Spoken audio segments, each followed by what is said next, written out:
I'm Heng. I'm currently head of design at HelloSign. It's a startup that it was acquired. Before HelloSign, I was head of design research at a smaller company called Earnin. I have been working in design for the past decade, actually more than a decade. I've worked at startups and public companies, and I've been leading teams since 2015. All of the course content, I made it myself or from my experience. So you are getting something that is very special and is not, kind of like standard things that you get from other courses. So that's why I don't think design is about applying process. Design is about knowing your process in a way where you know when you need to do the step and when you need to cut the steps so that you can reach the solution in the time that you have and with the resources that you have.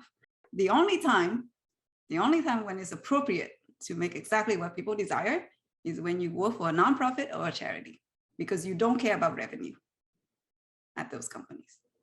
But if you work for a for-profit company, the company does not run on how many people desire the thing that you made. The company runs on revenue, right? Like how much money people pay. When we talk about UX design being user-centered design, this is what we're talking about. It basically means we understand the customer really intimately, and then we design things for them, rather than having a design or a solution and then going to find a customer for that solution. These are the only three things that I would say you need in your personas, which are: who are the customers, as in what I call the relevant facts, as in the facts that actually drive how people use this thing. That leads to what kind of needs do they have, which is the job to be done statement. And then how do they use it, which is the use cases. So an example of the milkshake, the use case would be, buy a milkshake while driving to work, right? That's an example of a use case. And then I would say you can also read books on research. So here are the three that I recommend. First is the user experience team of one. There's interviewing users, which is more tactical, kind of like what questions you can ask. And then Just Enough Research from Erica Hall talk about how do you do just enough research and not spend, months doing research.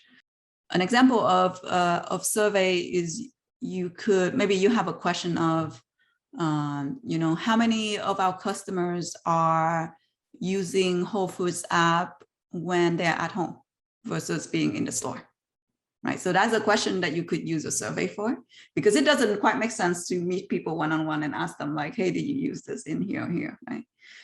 So then you would send a survey to your customer base and just ask them like, hey, where did you use the app? And then you have choices like, is it in store? Is it at home? Is it, during something else? And then you can uncover more like where they go.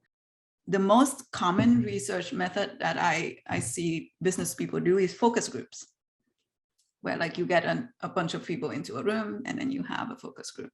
It's the worst user research method ever, because it hit on all of the biases, right? There's recall bias because people is in the room talking to you.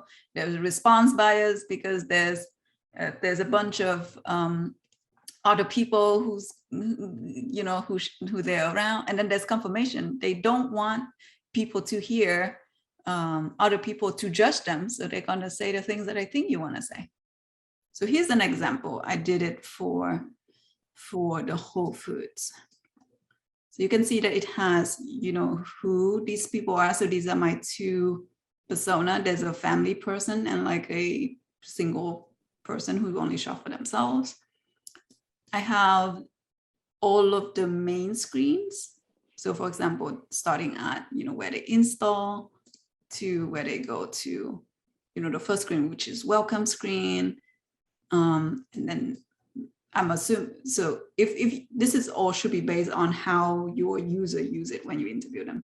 So some examples of ideas around making things functional are like, something simple, like better error handling. So a lot of the time you have things when an app or a service doesn't work, and then it just tell you like, there's an unknown error. Now, what do? You're like super frustrated, right? So helping people recover from errors are a basic thing that you can do to make things more functional. When you think about, making things usable, the easiest thing that I would say you should do is critique your own work by using the usability heuristics. So for example, look at the app that you have and be like, does it show, is the system status clear, right? Or is it giving user control? Does it prevent errors? Like I said before, does it, have flexibility and efficiency? So those are kind of things that you can think about, and you can have new ideas when you think about them in those angles.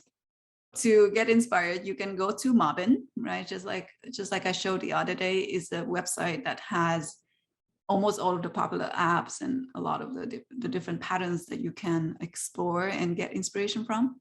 Dribble or Behance is also a good source, though I would prefer Mobbin. Why? Because Mobbin looks at design that is shipped. So they basically like real, professional work that is out there that is made already. While things on Dribble might look more, experimental.